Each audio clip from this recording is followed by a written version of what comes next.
July 28, 1590. Frederick Steigler from Nuremberg, a coppersmith and executioner's assistant, for having brought accusations against some citizens' wives that they were witches, and he knew it by their signs. However, he wittingly did them wrong. Also said they gave magic spells to people likewise, for having threatened his brother, and hanged Pertillon, on account of which threat he had appeared before the court at Bamberg several years ago, but was bagged off. Lastly, for having taken a second wife during the life of his first wife, and a third wife during the life of the second, after the death of the first, executed with the sword, here out of mercy. November 6, 1595. Hans Stigert from Pologen, near Neuenmark, a farmhand who murdered a tailor named Sommerstein at the Sunderswold, roof of fence post, Zandstecken, executed here with the sword, wept all the way until he knelt down. November 13th, 1617. Burnt alive here a miller of Mamberna, who, however, was lately engaged as a carrier of wine, because he and his brother, with the help of others, practiced coining and counterfeiting money and clipping coins fraudulently. He also had a working knowledge of magic. This miller, who worked in the town mills here 3 years ago, fell into the town moat on Whitsunday.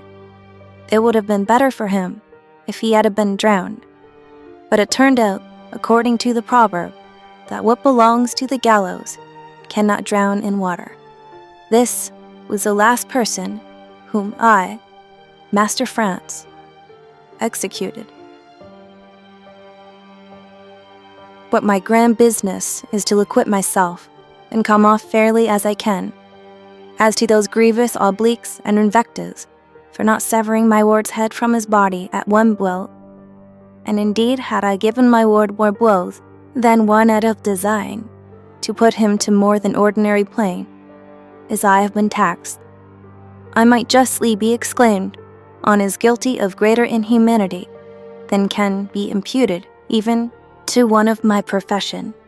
But there are circumstances enow to clear me in this particular, and to make it plainly appear that my lord himself was a real obstruct, that he not had a quicker dispatch out of this world. When we reached the prison of Bicêtre, where the unhappy young man was incarcerated, we heard his cries through the walls of the cell when he was informed that death was at hand. He appeared in the hall, where we were waiting for him, surrounded by 2 warders. This was the first time I beheld such weakness before death. He said nothing while my assistants were cutting his hair, but when they undressed him, he uttered frightful shrieks. The only words of his I could understand were mercy, pity, I am innocent, do not kill me. He tried to rise, but could not. The black veil was spread over his head, and we started for the guillotine. Benoît fainted several times on the way. Whenever he recovered, he exclaimed in a piteous tone, "Marshal de Essange has caused my death. My poor mother, you know, I am innocent."